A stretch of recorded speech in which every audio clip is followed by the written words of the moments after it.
Walking in the City with Jane, a story of Jane Jacobs, written by Susan Hughes, illustrated by Valerie Boivin. Jane sighed. When would the lunch bell ring? She wondered. It was uncomfortable holding her book under her desk and sneaking peeks when Miss Courtwright wasn't looking. Jane wished she could be out on her bike instead, or learning something interesting. Nothing was worse than being bored. Suddenly, Jane's eyes opened wide. Now this was interesting. Miss Courtwright was demonstrating something called a toothbrush. Jane had never seen one of those before. None of the children had. You must all promise to brush your teeth every day for the rest of your lives, her teacher ordered. Jane knew a promise was a serious thing. She also knew she couldn't be certain that she'd brush her teeth every single day for the rest of her life, so Jane refused to promise. Not only that, she encouraged her classmates to do the same. An angry Miss Courtwright sent her home. But Jane didn't really mind. She learned the most when she was out and about. She enjoyed looking closely at things she saw around her. Sometimes she tested herself by explaining things to her imaginary friends, Benjamin Franklin, Thomas Jefferson, and Cedric. How does that work? Cedric might ask, pointing to a car or traffic light. What is it for? He was from medieval times, so Jane had to explain almost everything to him. After finishing high school, Jane went to live with her older sister Betty in New York City. Her sister worked there as a sales girl in a department store. Jane loved her hometown, but this city was huge and exciting. Day after day, Jane looked for work, but she also enjoyed getting off the subway at different stops and exploring whatever neighborhood she found. While she explored, Jane liked finding patterns and making connections.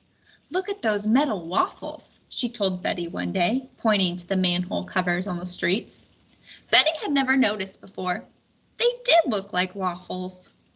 Jane had also discovered that letters and numbers on the manhole covers explained what ran underground: gas, water, steam, electricity, and even sewage. The city takes water in and sends its waste out, she told her sister. Ew! Betty plugged her nose and giggled. Jane rolled her eyes.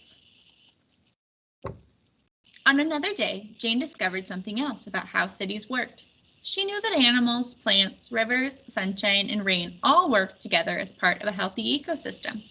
But a city is also an ecosystem, she realized. It is made of different parts: sidewalks, parks, stores, neighborhoods, city hall, and people, of course. When they all work together, the city is healthy. Now this was interesting. Large cities that work well might look messy, but they're really not, Jane told her friend Bob Jacobs. He was an architect. They were walking along a street looking for a good place to eat. Healthy cities need a mix of buildings that are used for different activities and filled with different types of people, explained Jane. Healthy cities are places where people can live and work safely and happily. I see, said Bob, staring at Jane. And look, Jane stopped in front of a perfect little restaurant, one she had never seen before. Short city blocks give people more opportunities to turn corners, more chances to meet up with others, more possibilities for surprises like this one, and that makes people happy too. It would make me happy if you would marry me, said Bob. After Jane and Bob were married, Jane continued to work as a journalist. She and Bob were also busy raising their 3 children, Jimmy, Ned, and Bergen.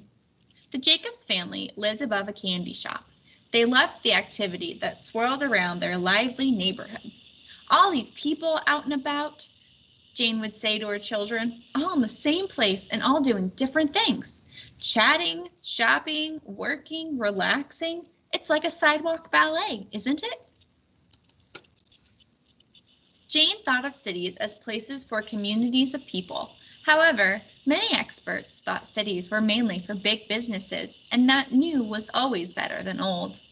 These city planners labeled several older neighborhoods in New York slums that were unfit for people to live in.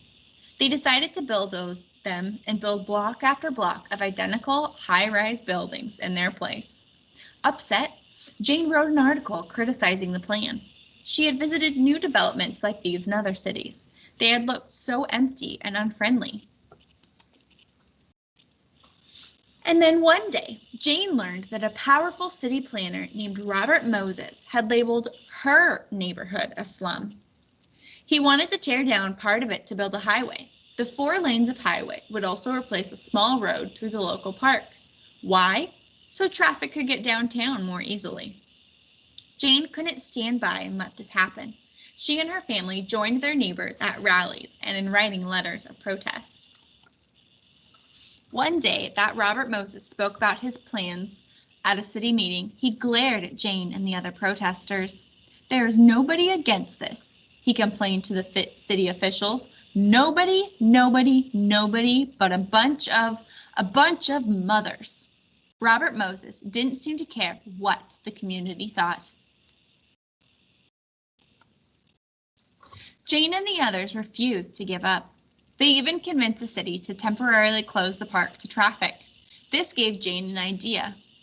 People had ribbon-cutting ceremonies to celebrate the opening of new places. Why not celebrate closing the park to traffic with a special ribbon-tying ceremony? So they did. Jane's 3-year-old daughter Bergen and a friend tied a ribbon across the marble arch at the park entrance. "The park is closed to traffic," they cheered. Eventually, the city officials agreed to cancel the plan for the highway and keep the park closed to traffic for good. But according to Robert Moses, cities were created by and for traffic. 2 years later, he came up with another plan for a highway, 8 lanes running right through the center of the city. Believing cities were created by and for people, Jane led a fight against the highway. After several months, the community protest won out and the expressway was canceled. Another 2 years went by and the expressway was proposed again. This time, it got the go-ahead. Once more, Jane sprang into action. She organized rallies and protests. One day, she and several other activists interrupted a city meeting about the plan. The police were called and Jane was arrested. Jane was soon freed, but by then she was a local hero, and her arrest had caused a big stir. New Yorkers were outraged that city officials would go to such extremes to defend their plan. This became a turning point, and the city canceled the expressway. Jane and the other nobodies had made a difference once again. A few months later, Jane and her family moved to Toronto, Canada, another big city. She soon felt right at home, exploring the streets of her new city, and almost immediately, she found herself speaking out, this time against an expressway designated to cut through her new neighborhood. Once again, Jane's voice helped win the day, and the construction was halted. Throughout her lifetime and beyond, Jane Jacobs urged city planners to make cities better for the people living in them. She inspired communities to take a stand for their neighborhoods. She also encouraged everyone living in cities to look around them while they walked and to listen, linger, and think about what they saw. After all, they just might discover something interesting.